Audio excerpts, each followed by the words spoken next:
Hello friends, வணக்கம். Welcome to Eva சமையல். எல்லோரும் நல்லா இருக்கீங்களா? இன்றைக்கி நம்ம சேனலில் எல்லோருக்கும் ரொம்ப யூஸ்ஃபுல்லான பாத்ரூம் க்ளீனிங் டிப்ஸ் தாங்க பார்க்க போகிறோம். இது கூடவே பாத்ரூமில் எந்த வித பேட் ஸ்மெல்லும் இல்லாமல் நல்ல ஃப்ரெஷ்ஷாக வாசனையாக மெயின்டைன் பண்ணுறதுக்கு ஒரு சூப்பரான ஏர் ஃப்ரெஷ்னர் வீட்லேயே எப்படி ரெடி பண்ணுறதுன்னு பார்க்கலாங்க. வீடியோவை ஸ்கிப் பண்ணாமல் பாருங்கள். நம்ம சேனலை இப்போ தான் ஃபஸ்ட் டைம் பார்க்குறீங்கன்னா சப்ஸ்கிரைப் பண்ணலைன்னா சப்ஸ்கிரைப் பண்ணிக்கோங்க ஃப்ரெண்ட்ஸ். பக்கத்தில் இருக்க நோட்டிஃபிகேஷன் பெல் ஐக்கானை கிளிக் பண்ணிக்கோங்க. இப்போ நம்ம ஃபஸ்ட்டு டிப் என்னன்னு பார்க்கலாங்க. வீட்டு பாத்ரூமை நம்ம என்ன தான் அடிக்கடி க்ளீன் பண்ணி சுத்தமாக வச்சுருந்தாலும் அந்த பாத்ரூமில் கீழே இருக்கிற தரையில் ஈரமாகவே இருக்கிறதுனால நமக்கு சில நேரங்களில் கால் வைக்கும்போதே அப்படியே வழுக்கிற மாதிரி இருக்கும். முக்கியமாக நம்ம வீட்டில் குழந்தைங்க பெரியவங்களாம் இருக்காங்க அப்படின்னா இந்த பாத்ரூமில் இருக்கிற தரை வழுக்காதவாறு பார்த்துக்கிறது ரொம்பவே நல்லது இல்லையா? அதுக்கு ஒரு சூப்பரான டிப் தாங்க பார்க்க போகிறோம். ரொம்ப ஈஸியாக ரெடி பண்ணலாங்க. இதுக்கு ஒரு மக் எடுத்துக்கோங்க. இதில் ஃபஸ்ட்டு நம்ம என்ன சேர்க்க போகிறோம்னு பார்த்தீங்கன்னா, பல் வளர்க்குறதுக்கு நம்ம பயன்படுத்துகிற டூத் பேஸ்ட் இருக்கு இல்லையா, அதுதான். இது நீங்கள் நிறையலாம் சேர்க்கணும்னு அவசியம் இல்லைங்க. நம்ம காலையில் ப்ரஷ் பண்ணுறதுக்கு எடுப்போம் இல்லையா, அந்த அளவுக்கு மட்டும் நீங்கள் எடுத்தீங்கனாலே போதும். பாருங்கள், நான் இந்த அளவுக்கு தான் எடுத்திருக்கேன். நான் சென்சோடைன் பேஸ்ட் எடுத்திருக்கேங்க. நீங்கள் வெள்ளை கலரில் இருக்கிற எந்த பேஸ்ட்னாலும் யூஸ் பண்ணிக்கலாங்க. இப்போ இதில் நம்ம கொஞ்சமாக தண்ணி சேர்த்துக்கலாம். தண்ணி சேர்த்துட்டு இந்த பேஸ்ட் தண்ணியில் நல்லா கரைஞ்சி வரணுங்க. இந்த மாதிரி கையை வச்சு நல்லா கலந்து விட்டுருங்க. பேஸ்ட் தண்ணியில் நல்லா கரைஞ்சி வந்ததுக்கப்புறமா அடுத்ததாக இதில் நம்ம ஷாம்பு சேர்க்கணும். ஷாம்பு அதிகமாக சேர்க்கக்கூடாது. ஒரு ஸ்பூன் அளவுக்கு சேர்த்துக்கங்க. ஒரு ஸ்பூனுக்கு மேலே சேர்க்கக்கூடாதுங்க. நான் பேண்டின் ஷாம்பு எடுத்திருக்கேங்க. நீங்கள் உங்கள் வீட்டில் என்ன ஷாம்பு யூஸ் பண்ணுறீங்களோ எந்த பிராண்டுனாலும் நீங்கள் சேர்த்துக்கலாம். இப்போ இதில் நம்ம கொஞ்சமாக தண்ணி சேர்த்துக்கலாம். பாருங்கள், நான் இந்த மாதிரி ஒரு கப் அளவுக்கு தண்ணி சேர்த்துருக்கேன். தண்ணி சேர்த்துட்டு அந்த ஷாம்பு தண்ணியில் நல்லா கரைஞ்சி வரணும். கையை வச்சு நல்லா கலந்து விட்டுருங்க. ஷாம்பு நல்லா கரைஞ்சி வந்ததுக்கப்புறமா அடுத்ததாக நம்ம கடைகளில் ஜூஸ் பாட்டில், வாட்டர் பாட்டில்லாம் வாங்கினோன்னா இந்த மாதிரி பாட்டில் கிடைக்கும் இல்லையா, அதோட மூடியில் கத்தியை நல்லா நெருப்பில் காட்டி ஓட்டை போட்டு எடுத்துக்கங்க. இதை நம்ம ஸ்ப்ரே பாட்டில் மாதிரி யூஸ் பண்ண போகிறோங்க. இப்போ நம்ம ரெடி பண்ணி எடுத்த இந்த லிக்யூடை இந்த பாட்டிலுக்குள்ளே சேர்த்துக்கலாம். அவ்வளோதான், நம்மளோட சூப்பரான கிளீனிங் லிக்யூட் ரெடி ஆயிருச்சுங்க. இப்போ இதை க்ளோஸ் பண்ணிக்கலாம். இப்போ இதை வச்சு நம்ம வீட்டில் பாத்ரூமில் கீழே இருக்கிற டைல்ஸு, மேலே இருக்கிற டைல்ஸ் எல்லாத்தையுமே க்ளீன் பண்ண போகிறோங்க. எல்லா இடத்துலையும் நம்ம ரெடி பண்ணி எடுத்த லிக்யூடை இந்த மாதிரி நல்லா ஸ்ப்ரே பண்ணி விட்டுக்கலாம். ரொம்ப நேரம்லாம் ஆகாதுங்க. நம்ம ஒரு 10 நிமிஷத்துக்குள்ளேயே நம்ம வீட்டு பாத்ரூமை நல்லா பளிச்சுன்னு சூப்பராக க்ளீன் பண்ணிடலாங்க. கீழே இருக்கிற டைல்ஸில் எல்லா பக்கமும் ஸ்ப்ரே பண்ணி விட்டுட்டு அதுக்கப்புறமா மேலே இருக்கிற டைல்ஸ்லையும் நம்ம ரெடி பண்ணி எடுத்த லிக்யூட் சேர்த்து இந்த மாதிரி நல்லா ஸ்ப்ரே பண்ணி விட்டுருங்க. இந்த லிக்யூட் யூஸ் பண்ணி நம்மளோட பாத்ரூம் டைல்ஸை க்ளீன் பண்ணுறப்ப பாத்ரூமில் இருக்கிற டைல்ஸ் எப்போவுமே நல்லா பளிச்சுன்னு இருக்குங்க. அது மட்டும் இல்லாமல் நம்ம கால் வைக்கும்போது வழுக்கவே செய்யாதுங்க.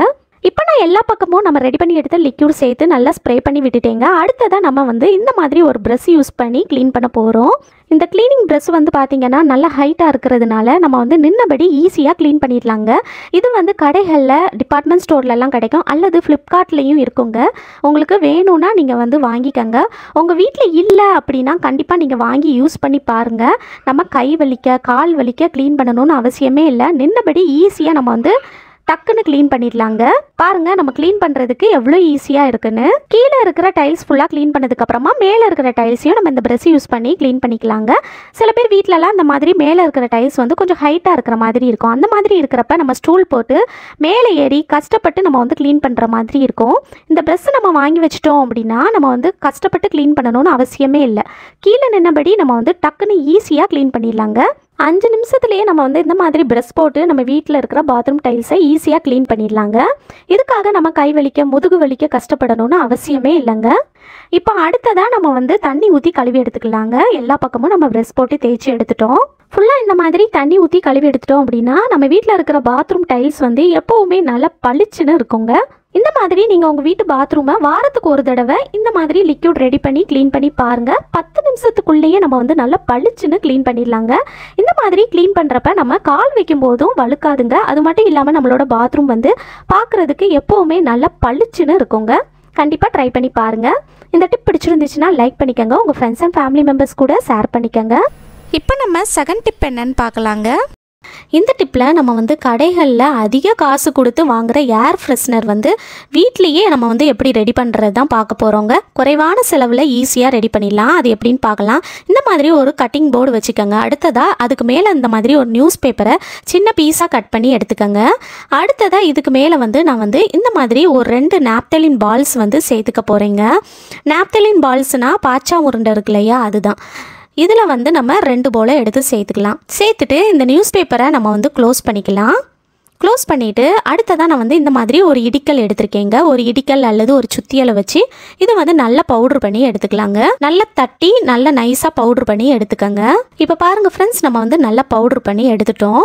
இப்போ இதை நம்ம ஒரு பவுலில் மாற்றிக்கலாம். இந்த மாதிரி ஏதாவது ஒரு பிளாஸ்டிக் கண்டெய்னர் எடுத்துக்கோங்க, அதில் வந்து சேர்த்துக்கோங்க. இப்போ அதே நியூஸ் பேப்பரை வச்சுட்டு அடுத்ததாக இதில் வந்து ஒரு 5 கற்பூரம் எடுத்திருக்கேங்க, இதை வந்து சேர்த்துக்கலாம். இந்த மாதிரி 5 கற்பூரத்தை வச்சுட்டு மறுபடியும் இந்த மாதிரி நியூஸ் பேப்பரை வந்து க்ளோஸ் பண்ணிவிட்டு இடிக்கல் வச்சு நல்லா பவுடர் பண்ணி எடுத்துக்கலாம். நல்லா நைஸாக பவுடர் பண்ணி எடுத்துக்கோங்க. இப்போ இதையும் நம்ம இந்த பவுலுக்குள்ளே சேர்த்துக்கலாம். இப்போ அடுத்ததான் நான் என்ன எடுத்திருக்கேன்னு பார்த்தீங்கன்னா, நம்ம வீட்டில் வந்து பெர்ஃப்யூம்லாம் வச்சுருப்போம் இல்லையா, அதுதான் எடுத்திருக்கேன். நீங்கள் என்ன பிராண்ட் யூஸ் பண்ணுறீங்களோ எது வேணாலும் எடுத்துக்கலாங்க.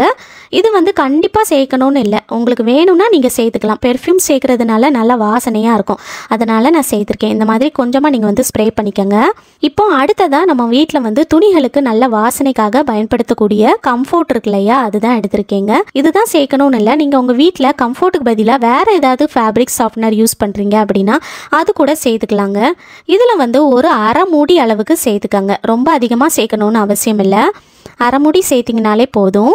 இப்போ அடுத்ததாக இதில் நம்ம பேக்கிங் சோடா சேர்க்க போகிறோம், அதாவது ஆப்ப சோடான்னு சொல்லுவோம் இல்லையா, அதுதான். இதில் வந்து 2 ஸ்பூன் அளவுக்கு எடுத்து சேர்த்துக்கங்க. இப்போ அடுத்ததாக இதில் கலருக்காக நான் வந்து கொஞ்சமாக ஃபுட் கலர் ஆட் பண்ணியிருக்கேன். இது நீங்கள் வேணும்னா சேர்த்துக்கலாம், இல்லைனா ஸ்கிப் பண்ணிக்கலாம். இப்போ அடுத்ததாக இதில் வந்து நம்ம க்ளூ சேர்க்கணுங்க. உங்கள் வீட்டில் ஃபெவிகால் அல்லது நீங்கள் வேறு க்ளூ வச்சுருக்கீங்கன்னா எது வேணாலும் சேர்த்துக்கலாம், என்ன பிராண்டுனாலும் நீங்கள் வந்து சேர்த்துக்கலாங்க. இதில் வந்து 1 ஸ்பூன் அளவுக்கு சேர்த்துக்கங்க. சேர்த்துட்டு இது எல்லாத்தையும் நம்ம வந்து இந்த மாதிரி ஒரு ஸ்பூனை வச்சு நல்லா மிக்ஸ் பண்ணி எடுத்துக்கலாம். ஒன்றோடு ஒன்று எல்லாம் மிக்ஸ் ஆகிற அளவுக்கு கலந்து எடுத்துக்கங்க. இப்போ அடுத்ததாக நான் இந்த மாதிரி ஒரு பேப்பர் கப் எடுத்திருக்கேங்க, இதில் நம்ம ரெடி பண்ணி எடுத்ததை சேர்த்துக்கலாம். உங்கள் வீட்டில் இந்த மாதிரி பேப்பர் கப் இல்லைன்னா கவலையப்படாதீங்க. நம்ம கடைகளில் ஸ்வீட்டு அல்லது மயோனைஸ்லாம் வாங்கினோன்னா சின்ன சின்ன பிளாஸ்டிக் கண்டெய்னர்லாம் கிடைக்கும் இல்லையா, அதை கூட நீங்கள் யூஸ் பண்ணிக்கலாங்க. அதுக்கப்புறமா ஸ்பூனை வச்சு இந்த மாதிரி மேலே வந்து எல்லாம் ஈவனாக இருக்கிற அளவுக்கு இது போல் நம்ம வந்து இந்த மாதிரி நல்லா ஃப்ளாட் பண்ணிக்கலாம். இந்த மாதிரி லைட்டாக ப்ரெஸ் பண்ணி விடுங்க. அவ்வளோதாங்க. இதை நம்ம அப்படியே எடுத்துகிட்டு போய் நல்லா வெயிலில் வந்து ஒரு நாள் ஃபுல்லாக நல்லா காய வச்சுருங்க. ஒரு நாள் ஃபுல்லாக வெயிலில் வந்து நல்லா காயணுங்க, நல்லா ட்ரை ஆகி வரணும். இப்போது அடுத்ததாக நம்ம ரெடி பண்ணி எடுத்த ஏர் ஃப்ரெஷ்னர் இருக்குது பாருங்கள், அதை வைக்கிறதுக்கு நம்ம வந்து ஒரு ஸ்டாண்டு ரெடி பண்ண போகிறோம். அதுக்கு வந்து நான் வந்து தூக்கி போடுற சோப்பு டப்பா தான் எடுத்திருக்கேங்க. சோப்பு டப்பாவை இனி தூக்கி போடாதீங்க, இந்த மாதிரிலாம் நம்ம வந்து யூஸ் பண்ணிக்கலாங்க. சோப்பு டப்பா மட்டும் இல்லாமல் நம்ம வீட்டில் வந்து ஓடோனில் நீங்கள் ஆல்ரெடி யூஸ் பண்ணியிருக்கீங்க, அது தீர்ந்துருச்சு அப்படின்னா அதோட டப்பாவை கூட நீங்கள் வந்து யூஸ் பண்ணிக்கலாம். அல்லது நம்ம வீட்டில் வந்து பெர்ஃப்யூமு க்ரீமு ஏதாவது வாங்கினோன்னா அதிலலாம் டப்பா இருக்கும் பாருங்கள், இந்த மாதிரி கொஞ்சம் அகலமான டப்பா இருந்துச்சுன்னா என்ன டப்பானாலும் நீங்கள் வந்து யூஸ் பண்ணிக்கலாங்க. இப்போ இந்த பாக்ஸில் வந்து நம்ம வந்து மேலே கட் பண்ணி எடுத்ததுக்கப்புறமா இது போல் ஒரு சிசரை வச்சு இந்த மாதிரி நீங்கள் சைடில் வந்து கட் பண்ணி எடுங்க. சைடில் கட் பண்ணி எடுத்துகிட்டு அதுக்கப்புறமா இது போல் நீங்கள் வந்து கொஞ்சமாக சென்டரில் வந்து கட் பண்ணி எடுத்துக்கோங்க. நான் வீடியோவில் காட்டுற மாதிரி கட் பண்ணி எடுத்துக்கோங்க. பாருங்கள், பார்க்குறதுக்கு இப்படி தான் இருக்குங்க. இந்த மாதிரி நீங்கள் ரெடி பண்ணி எடுத்துக்கோங்க. இப்போ அடுத்ததாக இதோட சென்டரில் வந்து நம்ம கத்திரிக்கோல் அல்லது கத்தியை வச்சு ஓட்டை போட்டு எடுக்கணுங்க. இந்த மாதிரி சின்னதாக ஓட்டை போட்டு எடுத்துக்கோங்க. ஓட்டை போடும்போது ரொம்ப கேர்ஃபுல்லாக கவனமாக ஓட்டை போடுங்க. இது அட்டைப்பெட்டிங்கிறதுனால பிஞ்சிடக்கூடாது இல்லையா, ஸோ நம்ம வந்து கொஞ்சம் கவனமாக ஓட்டை போட்டு எடுத்துக்கலாம். பாருங்கள், இந்த மாதிரி சின்னதாக ஓட்டை போட்டு எடுத்துக்காங்க. நம்ம ரெடி பண்ணி எடுத்த ஏர் ஃப்ரெஷ்னர் வந்து ஒரு நாள் முழுக்க நல்லா வெயிலில் வந்து காய வச்சு எடுத்தாச்சுங்க. இப்போ பாருங்கள், இது வந்து நல்லா ட்ரை ஆயிருச்சு. இதை வந்து நீங்கள் மேலே தொட்டு பார்த்தீங்கன்னா உங்களுக்கு கையில் ஒட்டாமல் வருங்க. இப்போ பாருங்கள், இது வந்து பார்க்குறதுக்கு எவ்வளோ அழகாக ஷைனிங்காக இருக்குன்னு.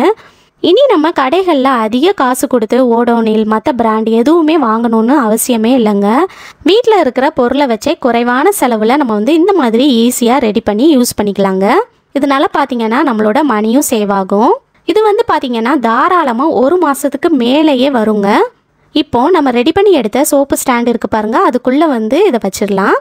வச்சுட்டு இதை வந்து அப்படியே எடுத்துகிட்டு போய் நம்ம வீட்டு பாத்ரூமில் ஏதாவது ஆணி அடிச்சிருந்தீங்கன்னா அந்த ஆணியில் வந்து தொங்க விடலாம். அல்லது இந்த மாதிரி பாத்ரூம் டைல்ஸில் வந்து ஸ்டிக்கர் ஹூக் வந்து போட்டு ஒட்டி விட்டுட்டு அதில் கூட நீங்கள் வந்து மாட்டி விடலாங்க.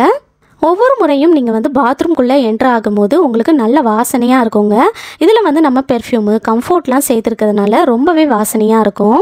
நம்ம வீட்டில் பாத்ரூமில் எந்த வித பேட் ஸ்மெல்லும் இல்லாமல் நம்ம ஃப்ரெஷ்ஷாக மெயின்டைன் பண்ண முடியுங்க.